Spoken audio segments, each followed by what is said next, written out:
విశాఖలో జరుగుతున్న అంతరిక్ష వారోత్సవాల ముగింపు కార్యక్రమంలో సీఎం చంద్రబాబు నాయుడు పాల్గొన్నారు. ఇస్రో చైర్మన్ కిరణ్ కుమార్ మాట్లాడుతున్నారు. ప్రత్యక్ష ప్రసారం ద్వారా చూద్దాం. To help and bring the information we derive from space technology based tools for the benefit of the society. Over the years, we had been attempting to provide some solutions, but as you can easily visualize, it is not easy to penetrate the users unless the users themselves are keen on using. Today, in the position of our Chief Minister, he has taken it upon himself to make use of all the technology that is available for effective use in governance. And I'm extremely happy to be here today as part of the Space Celebration Week, where our primary objective has been to reach out information about what we are doing in space technology, what ISRO is doing, and also what world is doing in this. You will all be extremely happy to know, apart from the various societal applications, we have also been trying to build capacity in the country for using the space technology, not only for our own benefit, but also to see that the technology can be used by our industries for capturing a part of the global space market. Space, being a new frontier, is going in the arena of space transportation, space exploitation, space tourism, and interplanetary travel, apart from using information from space for dealing with future changes that are going to occur. And though man had landed on the moon and large number of probes had gone around the moon, it is to the credit of Chandrayaan-1 that discovery of water on the moon and the processes which are responsible for water molecules to form is credited to Chandrayaan-1. Similarly, though a lot of interplanetary probes had been done, the credit for putting a first orbiter in its maiden attempt to Mars goes to ISRO. And today we have already completed 2 years of mission of Mars, and the satellite is expected to stay for many more years once we do our maneuver in the coming months of January. We have also been able to build AstroSat, which is today recognized world over as a satellite which can give very unique inputs, and it is already creating significant waves in the international arena. And for this, it is the Indian universities and the academic institutions of the country which built the payloads for this satellite. We just completed 1 year, and it's going to provide a lot more. At the end, let me take this opportunity to congratulate SDS Ishar for conceiving this idea of bringing out information, conducting events in various parts of the states here, and reaching out to the students and also to the other community how space technology today India is using and what more can be done. Only when people become aware of the capabilities of this will they be able to use it. I congratulate them for that, and I also appreciate the deep sense of interest and commitment that the Honorable Chief Minister has for using space technology in the governance activities. Sir, I commit on behalf of Indian Space Research Organization, our every effort will be to meet the demands of institutions and the government agencies like yours, sir. Thank you very much. Thank you, sir. We have in our midst today the great visionary, the vulnerable architect of new state of Andhra Pradesh in its own right, our Shri Nara Chandrababu Naidu Garu, a distinguished personality who has served the longest period as the Chief Minister and brought out a number of reforms in the state and stands out for his public policies and approach to governance. We are honored to welcome you, sir, to address the gathering.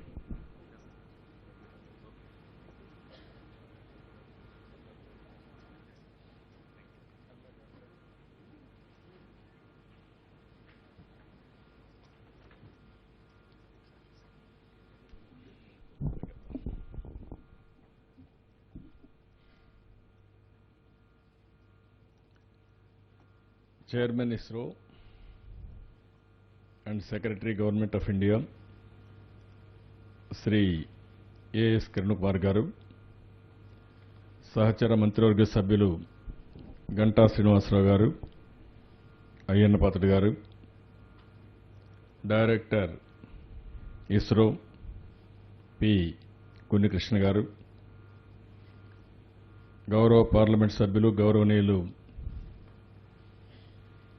Haribabu గారు, vice chancellor గౌరవనీయులు నాగేశ్వరరావు గారు, deputy director ISRO Venkataramana గారు, ఈరోజు ఈ కార్యక్రమానికి ఇచ్చేసినటువంటి ఇస్రో అధికారులు, అదే మరిగా అన్ని యూనివర్సిటీ నుంచి వైస్ ఛాన్సలర్స్ వచ్చారు, వైస్ ఛాన్సలర్స్కి, అదే మరిగా ఆంధ్ర యూనివర్సిటీ అధ్యాపక సిబ్బందికి, స్టూడెంట్స్, మీడియా అండ్ ఫ్రెండ్స్, ఈరోజు మనందరం కూడా ఒక మంచి కార్యక్రమానికి ఆంధ్ర యూనివర్సిటీలో నాంది పలికాం. ఇది సరైన వేదిక కూడా, ఎందుకంటే మన రాష్ట్రంలోనే ఈ షార్ ఉండడం, అదే మరిగా స్పేస్ టెక్నాలజీలో అన్ని యూనివర్సిటీలు పోటీ పడుతున్నాయి. అందులో ఒక అడుగు ఆంధ్ర యూనివర్సిటీ ముందుంది. దీనికి మనస్ఫూర్తిగా అభినందిస్తున్నానని కూడా నేను మీకు తెలియజేస్తున్నాను. ఇప్పుడే కిరణ్ కుమార్ గారు చాలా విషయాలు మాట్లాడారు. శాస్త్రవేత్తలందరూ కూడా చెప్పారు. ఈరోజు యునైటెడ్ నేషన్స్ అయితే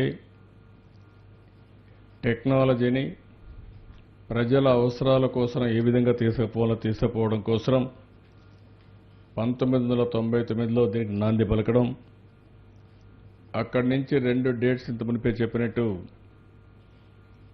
అక్టోబర్ 4వ తారీఖు నుంచి నవంబర్ 4వ తారీఖు నుంచి అక్టోబర్ 4వ తారీఖు నుంచి అక్టోబర్ 10వ తారీఖు వరకు ఇనాగరేషన్ వ్యాలిడిక్టరీ పెట్టుకోవడం, అలాంటి కార్యక్రమాన్ని ఇక్కడ పెట్టుకున్నప్పుడు నన్ను వచ్చి కున్నికృష్ణ గారు పిలిచారు.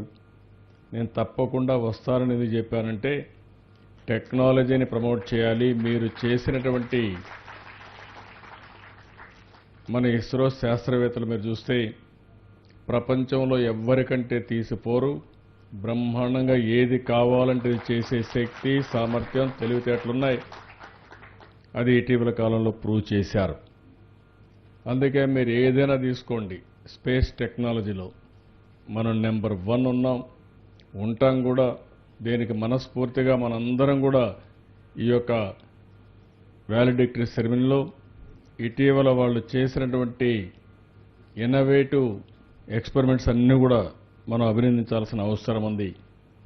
200 ట్రాన్స్పౌండర్స్ ఉన్నాయి. ఇంత మునిపే కిరణ్ కుమార్ గారు ఒక మాట మాట్లాడారు. నేను ఎప్పుడు కూడా టెక్నాలజీ అంటే అందరికంటే ఒక అడుగు ముందుంటాను. ఎందుకంటే టెక్నాలజీ ఉపయోగించుకోకపోతే మనం అనుకున్న ప్రగతి సాధించలేమని నా ఉద్దేశం. అందుకే ఇంత మునుపు కూడా ఏదైతే టెక్నాలజీ ఉందో ఆ రోజు ఇస్రోతో మాట్లాడి కేయూ బ్యాండ్ తీసుకుని అన్ని స్కూల్స్లో ఎలక్ట్రానిక్ క్లాస్ రూమ్లో టీవీలు పెట్టి క్లాస్ రూమ్లు కూడా కనెక్ట్ చేశాం. ఆ విధంగా ఆ రోజు దీన్ని ఉపయోగించుకొని ముందుకు పోయామని చెప్పి కూడా మీకు తెలియజేస్తున్నాను. ఈరోజు యూనివర్సిటీ వైస్ ఛాన్సలర్ అందరిని ఎందుకు పిలిపించామంటే, ఈ యొక్క స్పేస్ టెక్నాలజీని ఏ విధంగా మీరు ఉపయోగించుకుంటారు. మీరు ఒక్క విషయం మనందరం గుర్తుపెట్టుకోవాల్సిన అవసరం ఉంది. ఇటీవల టెక్నాలజీకి ఎక్కడ లేని ప్రాధాన్యత వస్తూ ఉంది. ఒకప్పుడు ఇండస్ట్రియల్ రెవల్యూషన్, మొదటి ఇండస్ట్రియల్ రెవల్యూషన్ స్మాల్ మెకనైజేషన్, రెండో industrial revolution generation of electricity, మూడో ఇండస్ట్రియల్ రెవల్యూషన్ అక్కడి నుంచి information technology, internet of things, నాలుగో ఇండస్ట్రియల్ రెవల్యూషన్ ఈరోజు technology with internet of things. ఈరోజు ఏవైతే ఐఓటీ వచ్చిందో ఒక రెవల్యూషన్ మారిగా వచ్చే పరిస్థితి వచ్చింది. అదే మరి ఇంకొక పక్క చూస్తే ఇండస్ట్రియల్ రెవల్యూషన్ మొదటిది, రెండోది చాలా సమయం పట్టింది. 3 నుంచి 4 రావడానికి చాలా షార్ట్ టైంలో ఇవన్నీ వచ్చే పరిస్థితి వచ్చిందంటే వినూత్నమైన మార్పులకి నాంది పలికే పరిస్థితి వచ్చింది. ఈరోజు ఇంత మునిపే ఈరోజు మనం ఇంటర్నెట్ ఆఫ్ థింగ్స్ చూస్తున్నాం. నాకు చాలా సంతోషం, ఎందుకంటే ఈ యూనివర్సిటీ నుంచి మొన్నే వల్లికుమారి గారు వాళ్ళ స్టూడెంట్స్ అంతా వచ్చారు. మన కృష్ణా పుష్కరాల్లో ఒక వినూత్నమైన ఎక్స్పెరిమెంట్లు మేము చేశాం. సీసీటీవీ కెమెరాలు పెట్టాం, డ్రోన్స్ ఉపయోగించాం, స్మార్ట్ ఫోన్లు ఉపయోగించాం. ఈ విధంగా అనేక విధాలైన టెక్నాలజీస్, ఇంటర్నెట్ ఆఫ్ థింగ్స్ అన్ని కూడా ఉపయోగించాం. ఆ సమయంలో ఇక్కడి నుంచి వచ్చిన యూనివర్సిటీ స్టూడెంట్స్ అయితే వీళ్ళందరూ కూర్చొని మాకు ఒక 5,000 టాయిలెట్స్ ఉంటే, టాయిలెట్స్ అన్నింటికంటే క్రూషియల్. ఎప్పుడన్నా పెద్ద ఫెస్టివల్ జరిగినప్పుడు, లక్షల మంది వచ్చినప్పుడు టాయిలెట్స్ యొక్క యూటిలైజేషన్ చాలా క్రూషియల్గా ఉంటుంది. అయితే ఇది మేనేజ్ చేయడం కూడా, సూపర్వైజ్ చేయడం కూడా చాలా కష్టంగా ఉంటుంది. అలాంటప్పుడు మేము అనుకున్నాం, ఇవన్నీ కూడా ఫోటో తీసి పంపించండి, యూనివర్సిటీకి పంపించి ఆడిట్ చేస్తాం, మళ్ళీ సమాచారం పంపిద్దాం అనుకున్నాం. కానీ 10 రోజుల్లో 12 రోజుల్లో ఈ ఆంధ్ర యూనివర్సిటీ స్టూడెంట్స్ అంతా కూర్చొని మెషిన్ రీడింగ్కు శ్రీకారం చుట్టారంటే అది ఆంధ్ర యూనివర్సిటీ స్టూడెంట్స్ యొక్క మేధాశక్తి. ఈరోజు ఎన్ని వేల టాయిలెట్స్ ఉన్నా వాళ్ళు చేయాల్సింది ఒక ఫోటో తీసి పంపిస్తే చాలు. ఫోటోకు కాస్ట్ ఏం కాదు. అందరి దగ్గర సెల్ ఫోన్లు ఉన్నాయి, సెల్ఫీలు బ్రహ్మాండంగా తీసుకుంటున్నారు. అందులో ఒక ఫోటో తీసి పంపిస్తే సరిపోతుంది. పబ్లిక్ ప్లేసెస్లో ఎక్కడ టాయిలెట్స్ ఉన్నా ఫోటో తీసి ఇక్కడికి పంపిస్తాం. నేరుగా అవన్నీ కూడా వీళ్ళు మెషిన్ రీడింగ్ చేపిస్తారు. చేయించిన తర్వాత మళ్ళీ రీడింగ్ అంతా పంపిస్తాం. దానికి అవసరమైతే ఫీజు ఎంత అవుతుందో ఆ డబ్బులు కూడా వీళ్ళకి పే చేసి ఈ స్టార్టప్ కంపెనీని బ్రహ్మాండంగా అభివృద్ధి చేస్తామని చెప్పి కూడా నేను మీకు తెలియజేస్తున్నా. ఇది ఒక ఎగ్జాంపుల్ మాత్రం. ఇప్పుడే ఆంధ్ర యూనివర్సిటీలో మీరు చూస్తే ఒక మంచి కార్యక్రమానికి, ఏదైతే సైబర్ సెక్యూరిటీ, మెషిన్ లెర్నింగ్ కూడా శ్రీకారం చుట్టాం. సెంటర్ని ఓపెన్ చేశాం. ఇది నాంది మాత్రం. భవిష్యత్తులో ఒకప్పుడు సాఫ్ట్వేర్కి ఎక్కువ డిమాండ్ ఉండేది. ఈరోజు మీరు చూస్తే సాఫ్ట్వేర్ కంటే సైబర్ సెక్యూరిటీకి, ఇంకొక పక్క మెషిన్ రీడింగ్కి, ఆర్టిఫిషియల్ ఇంటెలిజెన్స్ కానీ ఇలాంటి కార్యక్రమాలకి, ఇంకొక పక్క ఇంటర్నెట్ ఆఫ్ థింగ్స్కి ఎక్కువ ప్రాధాన్యత ఉంది. ఇందులో ఎవరైతే ఎక్కువ పనిచేస్తారో వాళ్ళకు బ్రహ్మాండమైన భవిష్యత్తు ఉంటుంది. దానిపైన మనం అందరం కూడా ముందుకు పోవాల్సిన అవసరం ఉంది. ఈరోజు మన ప్రభుత్వం కూడా ఈ విషయాల్లో చాలా ముందున్నాం. దీనివల్ల ఒక అకౌంటబిలిటీ వస్తూ ఉంది. ఇంకొక పక్క మీరు చూస్తే సమర్థత పెరుగుతూ ఉంది. డూప్లికేషన్ ఆఫ్ అడ్మినిస్ట్రేషన్ తగ్గిపోయే పరిస్థితి వచ్చింది. ఈరోజు మొత్తం రాష్ట్రంలో మీరు చూస్తే గవర్నమెంట్ కంప్యూటర్కి ఎక్కువ ప్రాధాన్యత ఇచ్చాం. అన్ని డిపార్ట్మెంట్లో కంప్యూటరైజేషన్ చేశాం. ఆధార్ అకౌంట్కి సింక్రనైజ్ చేస్తున్నాం. ఇంకొక పక్క మీరు చూసినప్పుడు రాష్ట్రం మొత్తం అనుసంధానం చేయడానికి ప్రతి ఒక్క ఇంటికి 15 Mbps కనెక్టివిటీ, ఫైబర్ కనెక్టివిటీ ఇస్తున్నాం.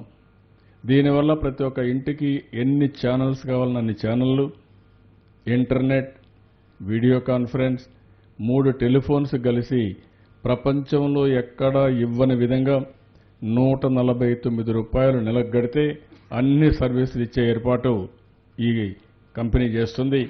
ఇది ఒక వినూత్నమైన సర్వీస్ ఇస్తుంది. ఇంకా కంటెంట్స్ అన్ని అవైలబిలిటీలో ఉంటాయి. అన్ని యూనివర్సిటీస్కి వైఫై ఇమ్మన్నాం. ఒకవేళ మీరు చదువుకునే టైంలో ఎక్కడన్నా ఆఫ్ చేసే తప్ప, లేకపోతే మీ యూనివర్సిటీ చూశాను బ్యూటిఫుల్గా ఉంది. నేను ఇప్పుడే ఇంజనీరింగ్ కాలేజీ పోయి వచ్చాను. లోపల కూడా చెట్లు కానీ క్యాంపస్ చాలా క్లీన్గా ఉంది. ఇంకా బ్రహ్మాండంగా చేసుకునే అవకాశం ఉంటుంది. ఆంధ్ర యూనివర్సిటీ నాకు ఏమాత్రం అనుమానం లేదు, ప్రపంచంలోనే బెస్ట్ యూనివర్సిటీలో ఇది ఒకటి ఉంటుంది. ఇప్పటికే చాలా కొలాబరేషన్స్ వచ్చాయి. అదే మరి యూనివర్సిటీకి పోటీలు పెడుతున్నాం. ఆల్ వైస్ ఛాన్సలర్స్ ఇక్కడే ఉన్నారు. ఎవరు అసూయ పడవలసిన అవసరం లేదు. పోటీతత్వం పెంచుకోవాలి. కాంపిటేటివ్ స్పిరిట్తో మీరు ముందుకు పోవాల్సిన అవసరం ఉంది. ఒకప్పుడు యూనివర్సిటీస్ అంటే క్లాస్ రూములకే పరిమితం, స్టూడెంట్స్కి పరీక్షలకే పరిమితం. చదువుకోవడం, పరీక్షలు రాయడం, మళ్ళీ ఎక్కడన్నా ఉద్యోగం వస్తే ఉద్యోగాలు ఇచ్చిన వ్యక్తి మళ్ళా వీళ్ళని ట్రైన్ చేసి మళ్ళా వాళ్ళని ఉపయోగించుకునే పరిస్థితి వస్తూ ఉంది. కానీ ఈరోజు నేను ఆలోచించేది, నాలెడ్జ్ అనేది క్షేత్రస్థాయికి వెళ్ళాలి. ఎప్పుడు కూడా నాలెడ్జ్ అనేది మీరు ఒక్కసారి చూస్తే పుస్తకాలు రాస్తే థియరీ అవుతుంది, క్లాస్ రూములో చెప్తే థియరీ అవుతుంది. అదే కానీ మీరు అమలు చేసి ఫలితాలు రాబడితే అది నిజమైన వాస్తవం అవుతుంది, ప్రాక్టికల్ అవుతుంది. దానికే ఈ ప్రభుత్వం ప్రాధాన్యత ఇస్తున్నాం. భవిష్యత్తులో ప్రతి ఒక్క యూనివర్సిటీ కూడా ఒక పరిశోధన క్షేత్రం కావాలి. మీరు చేసిన పరిశోధన క్షేత్రస్థాయికి వెళ్ళాలి. క్షేత్రస్థాయికి వెళ్ళి దాన్ని ఫలితాలు రాబట్టగలిగితే బ్రహ్మాండంగా ఉంటుంది. ఉద్యోగాలు కూడా ఆటోమేటిక్గా వస్తాయి. అదే మరి వాస్తవానికి దగ్గరగా ఇవన్నీ వచ్చే పరిస్థితి వస్తుంది. ఈరోజు ఇస్రో ఉంది, చాలా సంతోషం. ఈరోజు నేను అందుకనే వచ్చాను. మనం అందరం కూడా స్పేస్ టెక్నాలజీ అనగానే సగం మందికి అర్థం కాకుండా ఇదేముంది, మనకేం ఉపయోగం అనే ఆలోచనలో ఉంటాం. కానీ ఈరోజు ఒకప్పుడు మీరు చూస్తే స్పేస్ టెక్నాలజీ అనగానే ఓన్లీ కమ్యూనికేషన్కే పరిమితం అవుతుంది. వీళ్ళ దగ్గర ట్రాన్స్పౌండర్స్ ఉన్నాయి. ఆ ట్రాన్స్పౌండర్స్ పెట్టుకొని టీవీలు కనెక్ట్ ఇస్తారు, అంతవరకే ఉపయోగపడుతుంది అనుకునేవాళ్ళం.